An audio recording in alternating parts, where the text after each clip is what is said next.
আজকের একটা ছোট অঙ্ক এনেছি, দেখো এই অঙ্কটা করতে গিয়ে অনেকে কনফিউজ হয়ে যায়। 2 divided by 2 divided by 2 divided by 2 is equal to কত? কীভাবে করছি দেখো, এটা দুটো পদ্ধতিতে করা যায়। আগে প্রথম বেসিক নিয়মটা দেখাচ্ছি। সলভ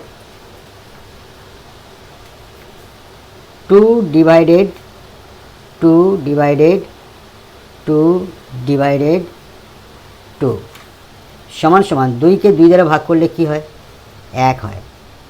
ডিভাইডেড 2 ডিভাইডেড 2, অতএব এটাকে আমরা করছি 1/2 ডিভাইডেড 2। অতএব 1/2 ভাগটা যখন আমরা গুণ করব তখন 1/2 হয়ে যায়।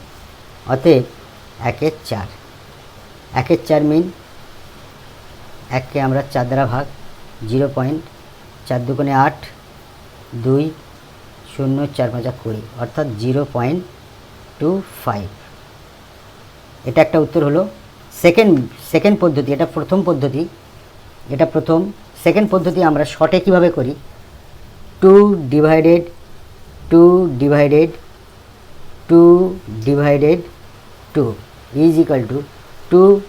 আমরা ভাগটাকে গুণ করলে 1/2 হয়ে যায়, ভাগটাকে গুণ করলে 1/2 হয়ে যায়, ভাগটাকে গুণ করলে 1/2 হয়ে যায়।